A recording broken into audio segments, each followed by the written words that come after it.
Gorlitz, entonces, como lo anticipábamos, es presidente de la sociedad israelita a nivel local. Pablo, primero agradecerte el tiempo y de verdad también la deferencia por venir a visitarnos. ¿Cómo estás? Muy bien, un gusto, muchas gracias por la invitación.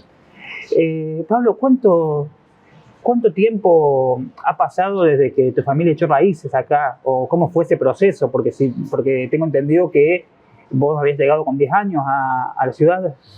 En realidad yo nací en Villa María.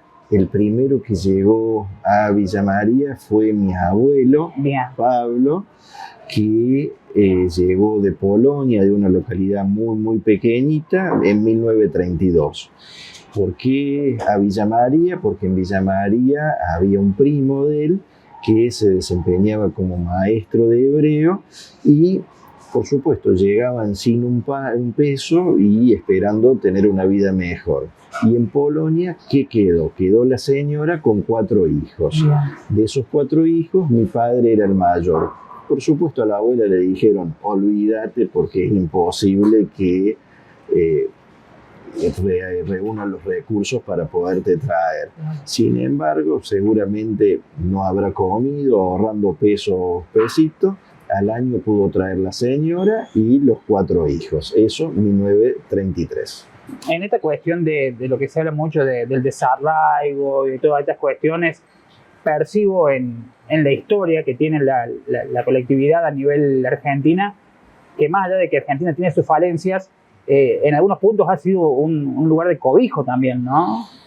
Argentina fue un oasis donde no llegaban solamente judíos de distintas nacionalidades, sino llegaban personas de cualquier credo y de cualquier procedencia, y todos llegaban con un sueño común, el sueño de hacer la América, y hacer la América no era solamente prosperar económicamente, sino poder vivir en paz, poder educar a sus hijos y poder vivir con su semejante, con su vecino en paz. Así que Argentina ha sido un gran país y sigue siendo un gran país en ese respecto. ¿Y cómo fue tu crianza?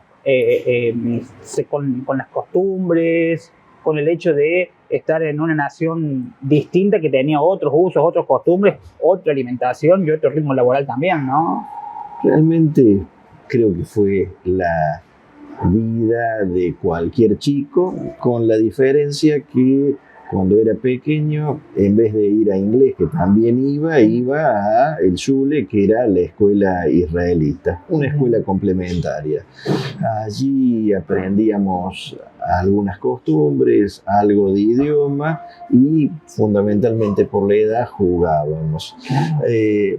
Pero es una vida y sigue siendo completamente integrada. Realmente yo nunca me sentí diferente del resto de mis compañeros de curso, ni en primario, ni en el secundario, en la universidad y menos ahora. Pero, a ver, sí, seguramente. Pero hablaba de costumbres que trajeron tal vez tus padres arraigadas, así sea, no sé si se practican los rezos, los días sábados. Sí. De costumbres, uno tiene las costumbres del lugar donde vive y a su vez las costumbres que han traído sus antepasados. En nuestro caso hay algunas costumbres que son religiosas y otra le diría que es la costumbre de cada familia. Claro. Y las costumbres religiosas, por supuesto, respetamos. Hay distintos modos, no es que el judío siempre se comporta del mismo modo en lo religioso, sino que nosotros creemos que existe Dios y entre Dios y nosotros no hay un intermediario. Claro. Entonces uno puede hablar con él en forma directa. Entonces no hay quien pueda juzgar y decir vos sos más, vos sos menos, sino que cada uno, de acuerdo a las costumbres de sus padres, de acuerdo a sus modos, puede sentirse judío y puede respetar del modo que le resulte más conveniente. De alguna manera, con el paso de los años y hasta hoy, siempre existió como un esquema o como una representación de la colectividad, ¿no? Siempre se los imaginó de la misma manera, vestidos igual, haciendo lo mismo y Y es algo que se sostiene incluso todavía, ¿no? Como que hay una expectativa de que si sos parte de esa comunidad tenés que actuar de esta manera, tenés que vestir así, porque si no, no sos tanto, de la vista de él de afuera, sí, ¿no? Es algo entendible porque muchas veces el judío fue alguien mal visto, perseguido en distintos países y en distintas culturas a lo largo de la historia. Esto ha valido masacres y en distintos nombres, inclusive de la religión.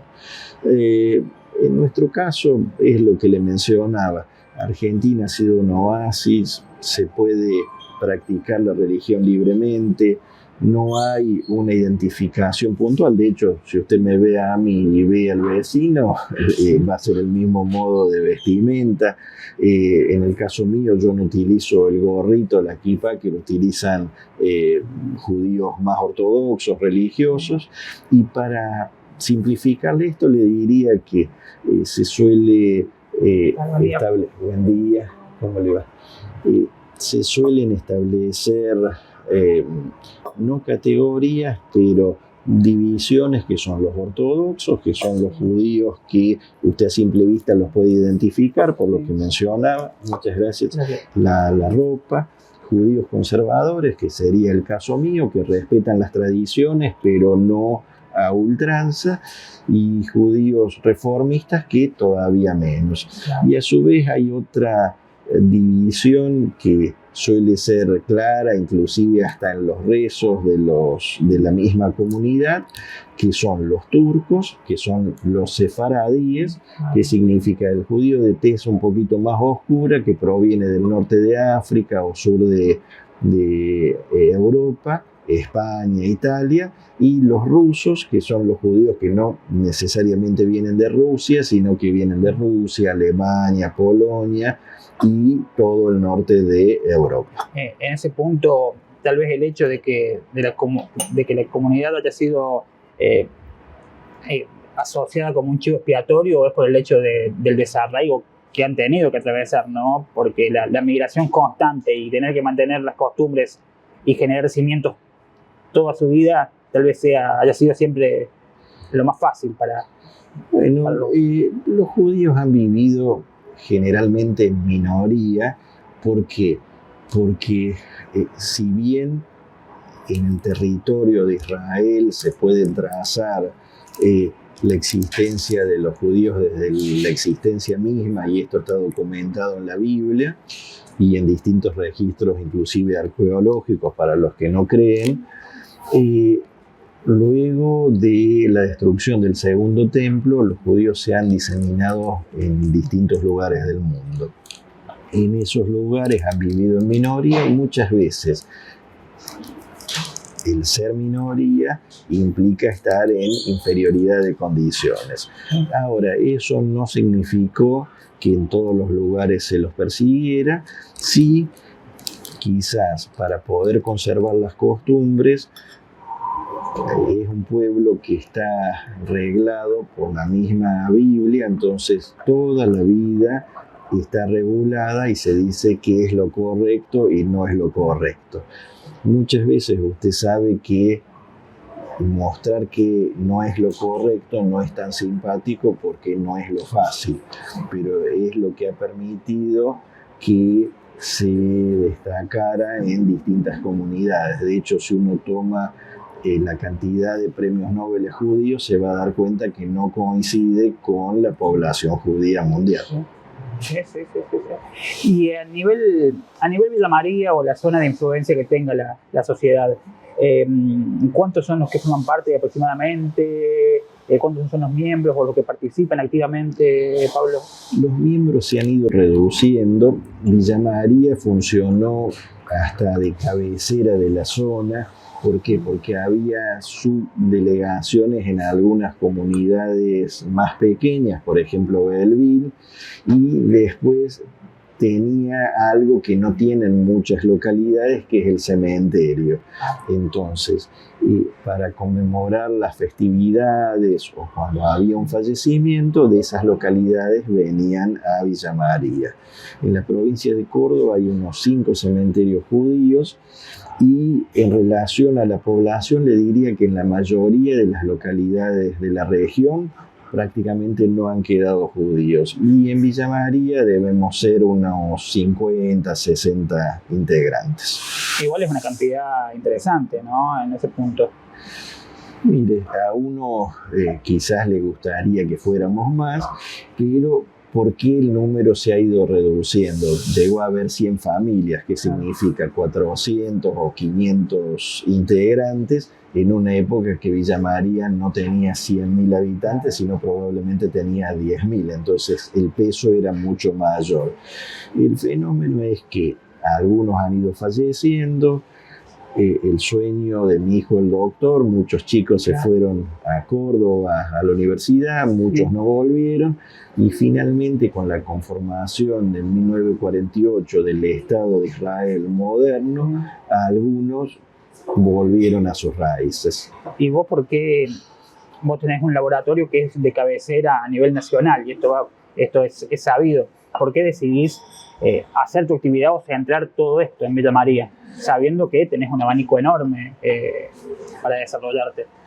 Bueno, en el caso personal, yo seguí el camino que le estaba mencionando. Me fui a estudiar a Córdoba, me recibí, después traté de hacer carrera en Buenos Aires y finalmente en el exterior. Ahora, ¿por qué hoy estoy en Villa María? Y bueno, por el destino, por los designios, si quieres llamarle de Dios. Mi papá falleció, era único hijo, mi mamá no estaba, entonces regresé a Villa María con la idea de poder organizar las cosas y luego continuar la carrera afuera. Bueno, de esto ya han pasado 30 años, me casé, 4 hijos, así que ya estamos en Villa María con muchas raíces. Hace poco fueron reconocidos por el Consejo Deliberante de Villa María. En el caso del laboratorio es así. Bueno, el Papa formó uno de los primeros laboratorios de Villa María. Actualmente es uno de los laboratorios con más años de funcionamiento y que sigue vigente y que sigue creciendo en el país. Y el servicio que brindamos no solo es para los pacientes, sino que mucha gente no conoce. Hoy estamos resolviendo y brindando servicios a gran parte del país, y esto uno puede decir ¿cómo? Bueno, porque otros laboratorios confían en nosotros, entonces los ensayos que ellos no pueden resolver los envían aquí, y probablemente en 24 horas, gracias a los desarrollos de la tecnología, cuentan con los resultados. Pero igual tiene ese nivel tradicional o ese nivel de cabecera, porque el vecino en Villa María dice voy a Gornitz, no dice voy al laboratorio, y eso hay una marca registrada, o sea, años de trabajo para que la gente defina voy a Gornitz, no es voy al laboratorio o voy a hacerme unos estudios, no es mañana tengo que ir a hacerme unos estudios, mañana tengo que ir a Gornitz. Cada vez me pasa menos, pero sigue pasando. Anteayer, un señor que no le voy a dar el nombre, pero yo tengo el escritorio en la sala de espera prácticamente. Entonces me dice, ¿puedo hablar con usted? Sí, ¿cómo no? ¿Qué me dice? Mira, yo tengo la americana de tu abuelo. Bueno, lo primero que le dije es, ¿qué es la americana de tu abuelo? Me dice, mira, es una carreta que tenía 4 ruedas y que inclusive tu papá me la quiso comprar. Entonces son pequeñas, grandes cosas que no tienen precio, porque lo que muestra es una familia que ha vivido en el lugar, que ha trascendido las generaciones y cómo el cariño del lugar sigue estando presente. Y es algo que hay gente que lo oculta. En el caso nuestro uno lo muestra con mucho orgullo, es decir, esto, el abuelo no era conde, no era alguien rico, sino que llegó sin un peso, estuvo vendiendo en la calle como cualquier vendedor ambulante que está hoy. Mi papá hizo exactamente lo mismo. Entonces creo que lo que hay que reconocer es la tarea de la persona que trabaja y se esfuerza todo el tiempo, que a veces le salen las cosas, a veces no le salen, pero es ese esfuerzo que pudo construir un país y pudo construir un gran país. Sí. Mientras hablaba de esto pensaba en Isaac, que hasta el último día estuvo trabajando, ¿no? Así es, el papá de Isaac, León, llegó a Villa María. ¿Cómo llega a Villa María? Luego que el abuelo trae su familia directa, señora y los hijos, ya el nazismo había empezado y cada vez estaba más fuerte. Entonces, hablando con la señora, que dijeron, mira, vamos a tratar de traer toda la familia.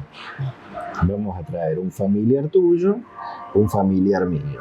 Entonces así llegó Arcadio Tepper, que seguramente las señoras mayores lo recuerdan porque tenía la cedería Beaumarchais, que funcionó muchos años, y llegó el papá de Isaquito, León, que también vendiendo puerta por puerta, luego pudo establecer la mercería Casa Diva, que funciona actualmente y es uno de los íconos de la ciudad. Sí, creo que es el comercio más antiguo, ¿no?, de la ciudad. Hay comercios más antiguos, pero bueno, es un comercio que yo creo que siempre ha sido muy apreciado por el público porque requiere el asesoramiento, el trato personal y bueno, por eso muchas familias le tenían tanto cariño. Quería consultarte sobre el museo judío que hay dentro de la sociedad israelita, donde están funcionando acá en Entre Ríos. Esto es abierto para los que quieren ir a ver, hay citas previas. ¿Qué hay en el interior para el que no lo haya visitado o no lo conozca? Es un museo que es abierto, pero a demanda. ¿Qué significa? Si uno va hoy a la calle Entre Ríos 654, que es donde tenemos la sede, se va a encontrar que está cerrado. Ahora, eso no significa que no se lo pueda visitar. Ahora, nuevamente un agradecimiento a la ciudad y en este caso especial a la Biblioteca Rivadavia, que la mayoría lo conoce como la escuela o el colegio Rivadavia, que es a donde hemos ido la mayoría de los judíos por ser una escuela laica. ¿Qué sucedió? Nosotros teníamos una propiedad importante, cada vez se utilizaba menos y la función de una institución social es que dé beneficios a la sociedad. De hecho, nuestra sociedad es sociedad de beneficencia. Sí. Entonces se habló con la escuela y se llegó al siguiente acuerdo. Ellos iban a encargar de la remodelación del lugar. El lugar se iba a llenar nuevamente de risas, de conversaciones. ¿Por qué? Porque iban a cursar los alumnos de la escuela y a nosotros nos iba a quedar un pequeño espacio que se iba a utilizar o se utiliza para templo y museo. Lógicamente, al ser pocos los miembros, cada vez es más museo que templo y es lo que le va a terminar dando la trascendencia y quizás dentro de 50 años se puede decir existieron los judíos en Villa María. ¿Por qué? Porque en 2019, cuando se inauguró, no solamente se inauguró una casa, sino que se digitalizaron todos los documentos de casi 100 años, más de 10.000 documentos, que hoy ni siquiera hace falta ir al lugar para verlos, sino que uno ingresa a la página museojudío.com.com y allí se puede ver toda la historia. Ahora, ¿es la historia de los judíos? No. Es la historia de la ciudad, porque uno puede buscar, por ejemplo, la palabra intendente o la palabra carpintero, y si esa palabra en algún acta, en alguna documentación figura, la va a traer. Entonces, se está reflejando la historia de la ciudad. En ese punto, cuando hablábamos del inicio, desde que comienzan a llegar a Villa María y que comienzan a formar sus familias, correlativamente a la cantidad de habitantes, el número era importante. Correcto. Entonces, cumple un papel importantísimo, como lo decís vos, en la conformación de una sociedad y en incluso toma de decisiones respecto a cuestiones ejecutivas, ¿no? Así es, de hecho el centro comercial, bueno, ha tenido integrantes muy destacados, los bomberos de Villa María, una de las instituciones señeras, su presidente y tesorero durante muchos años, Isaac Cohen y Abraham Hellman, fueron, le diría, el símbolo de la institución, colegio de ingenieros, colegio de bioquímicos, cada institución ha tenido un integrante destacado y por eso es que nuestra comunidad está integrada de tal forma que en realidad uno nunca ha tenido que explicar nada ni decir yo soy o no soy, porque es lo natural. No, claro. Y esto ha sucedido también en otras localidades del interior de la provincia. ¿Tenés conocimiento de eso? No sé si en todas las localidades, pero sí les puedo describir y asegurar qué es lo que pasó en Villa María y en nuestra región. Y quizás por eso cuando uno se va a otra localidad, no está ese miedo a lo desconocido que cómo me verán, porque ha sido tan natural en nuestro lugar que yo creo que en el país es la regla.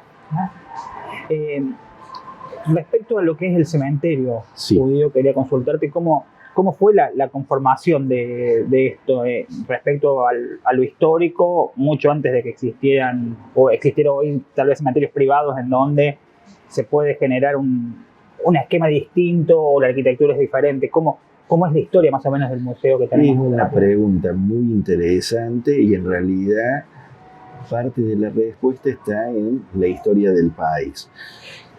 Nuestro país en determinado momento tuvo una vinculación muy fuerte con la Iglesia católica.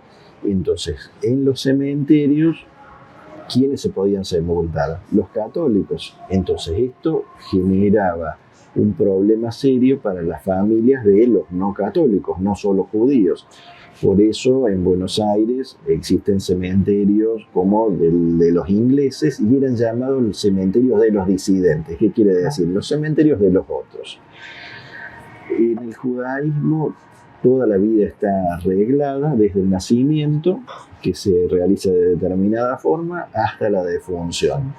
Entonces, cuando se establece nuestra comunidad, dentro de los estatutos se establece que se va a conformar una escuela y que se va a conformar un cementerio. Esa es la importancia. Ahora, antes de conformar ese cementerio, hubo algunos fallecidos, muy pocos, y esos fallecidos fueron sepultados en el cementerio La Piedad.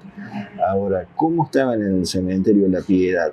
Con un nicho, con un panteón, como era la costumbre, no, estaban en el piso, como es la costumbre, porque polvo al polvo, y estaban dentro de La Piedad, pero estaban fuera de La Piedad, como cementerio de disidentes. ¿Por qué le digo esto? Porque esas 3 tumbas, que eran de la familia Cohen, estaban dentro, pero estaban separadas por una pequeña cadenita. ¿Qué quiere decir? Ese territorio no era cementerio cristiano.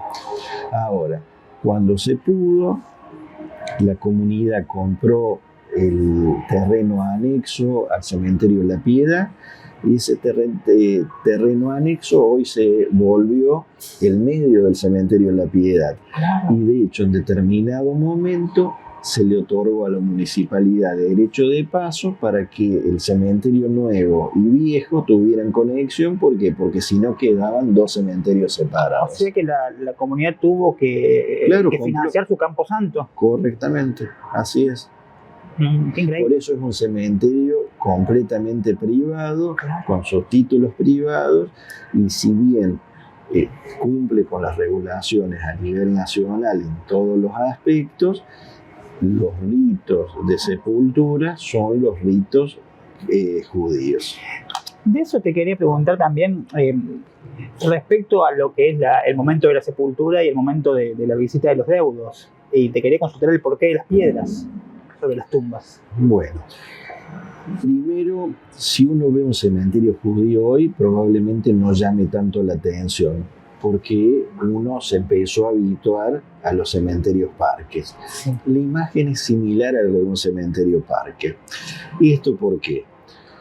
porque todos los hombres son iguales, todos los hombres se van al otro mundo puros, por eso al llegado el momento del fallecimiento, el cuerpo es lavado, por respeto a ese cuerpo, no es exhibido, sino que es un cajón cerrado, y nuevamente polvo al polvo, ese cuerpo, ese cajón es enterrado. Ahora, una vez que ha sido sepultado, hay diferentes periodos de duelo, los 7 días, los 30 días, el año.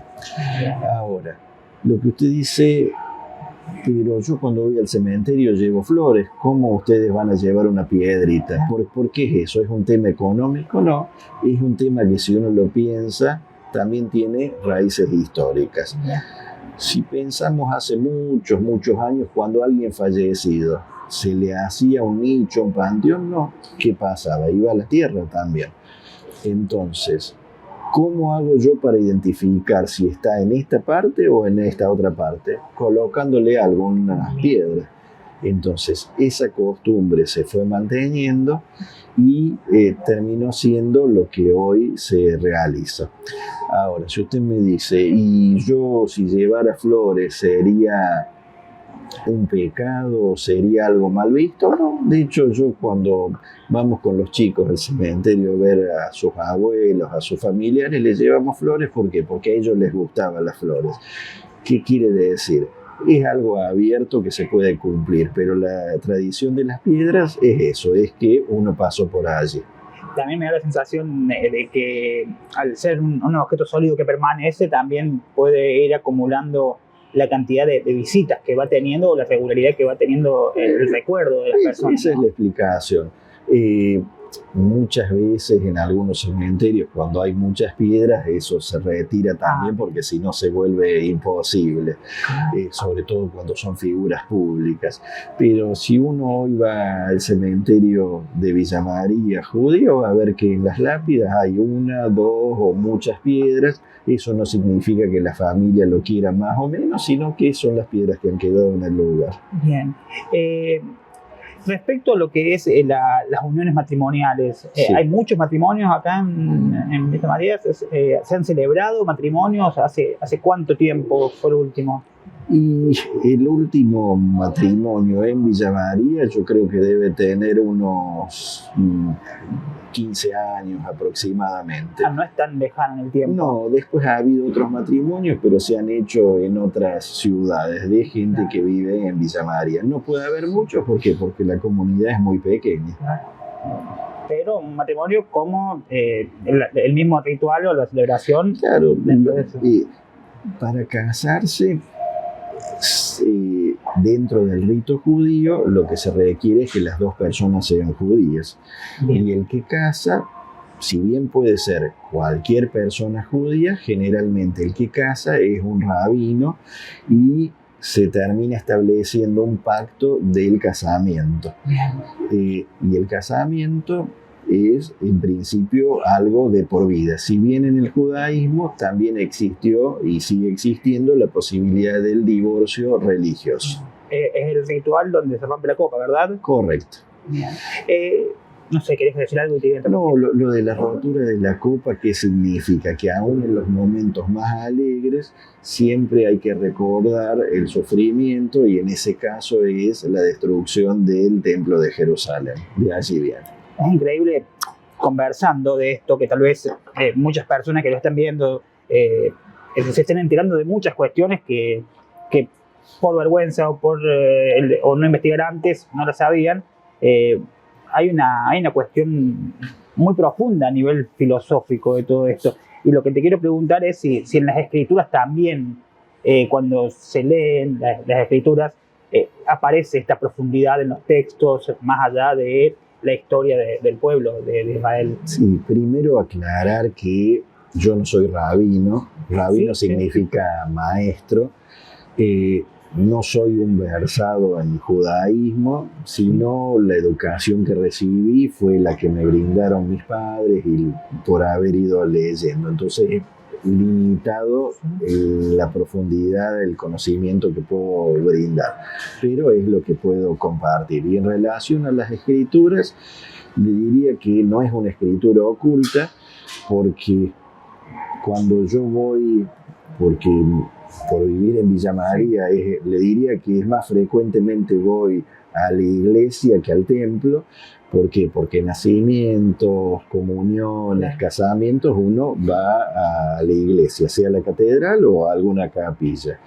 Y cuando uno escucha al padre o al obispo dar su prédica, muchas veces es la misma que se da en el templo. Ahora, ¿por qué?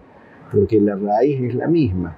La Biblia, el Antiguo Testamento, los 5 primeros libros, bueno, allí radica el comienzo. ¿Y cuánto, en estos tiempos de globalización, que todo nos atraviesa, que los textos llegan, que no es más fácil aprender el inglés o la historia de otros países que la historia de nuestra propia cultura, cuánto cuesta conservar, por ejemplo, el yiddish, lo propio? ¿Cuánto nos está costando hoy a nivel, o está costando a ustedes a nivel comunidad, poder fortalecer todas estas historias? Bueno, le diría que hay probablemente 3 idiomas que están muy relacionados al judaísmo. El idioma es el hebreo, que de hecho es el idioma que se habla en Israel. Sí. Ahora, era un idioma que prácticamente estaba muerto. ¿Por qué? Porque se utilizaba solamente para leer los textos sagrados. Ahora, en el caso de los judíos ashkenazíes, que son los judíos del norte de Europa, ¿en qué hablaban? En yiddish. ¿Qué es el yiddish? Es una mezcla del hebreo con los idiomas de la zona, de alemán, de ruso. Las letras son las mismas, pero es un idioma diferente. Y en el caso de los judíos sefaradíes, de los judíos de la zona de España, el ladino, que es el español antiguo. Hoy por hoy, si hay una escuela judía, generalmente en la escuela judía, ¿qué idioma se enseña? El hebreo, porque es el idioma antiguo, pero es el idioma moderno, que si uno va al Estado de Israel es el idioma que va a poder hablar. A su vez, hay escuelas que a eso le agregan como un idioma complementario el yiddish. Pero si uno va hoy a Israel, no se va a encontrar con mucha gente que hable yiddish.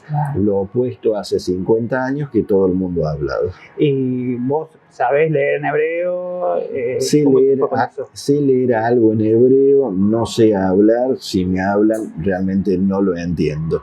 Y puedo leer porque uno conoce el alfabeto, pero puedo leer y no necesariamente puedo entender cuál es el significado. Bien.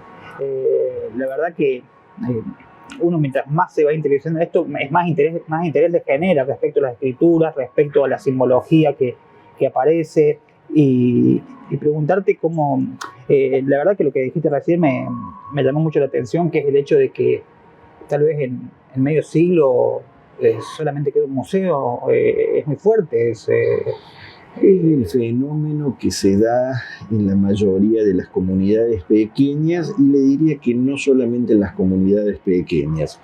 Si uno piensa, el mundo ha evolucionado, la gente en general es más rica, tiene mayores recursos, pero si uno dice sociedad italiana, sociedad española, sociedad, y así va rastreando, les nombro las principales porque son las principales inmigraciones, sus edificios o sus hospitales inclusive comunitarios, ¿cuándo se han realizado? Se han realizado hace probablemente 100 años, cuando los inmigrantes estaban aglutinados, cuando todos peleaban por una finalidad común. Entonces, aún las inmigraciones principales, las comunidades principales, hoy les cuesta sostener las instituciones comunitarias. ¿Por qué? Porque han perdido el interés original. Cada uno hoy, si bien tiene sus raíces, pero ya no se siente tan afianzado, y la virtualidad ha contribuido a esto. Y en la presidencia, ¿qué actividades son las que habitualmente llevas adelante vos? ¿Tenés reuniones anuales, hay convocatorias? Vi que hay publicaciones en donde se difunde todo lo que hacen también, y se defiende todas estas tradiciones que también poseen, ¿no? Bueno, quizás algo interesante y hasta gracioso puede ser que en muchas comunidades o en la política los miembros se pelean por adquirir un cargo.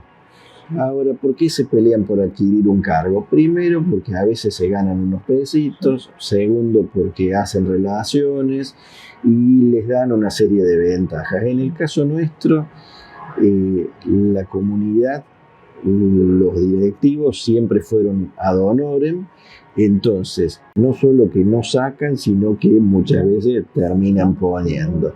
En mi caso particular, ¿qué es lo que realizo? Bueno, me toca muchas veces coordinar las actividades comunitarias, representar la comunidad cuando hace falta, ya sea a nivel local, provincial o nacional, y tratar de sostener la estructura y sobre todo le diría que ir organizando una infraestructura que sea autosostenible. ¿Por qué? Porque todo implica gastos y que se pueda sostener en el tiempo. Pablo, la verdad, agradecerte el tiempo. La verdad que es una charla muy nutritiva porque hay muchas cuestiones de las cuales no tenemos conocimiento y que hacen a la vida del prójimo. Más allá de que todos compartamos lo mismo, todos queramos lo mismo, porque creo que en el fin todos queremos lo mismo. Podemos votar distinto, pero queremos lo mismo. Podemos experimentar la fe de distinta manera, pero queremos lo mismo. Y la verdad que agradecerte también, agregarnos esto que es importantísimo, ¿no? Creo que ese es el mensaje, que los humanos somos diferentes y hay que celebrar esa diferencia, no enfrentarla, no porque el otro pueda pensar o creer o profesar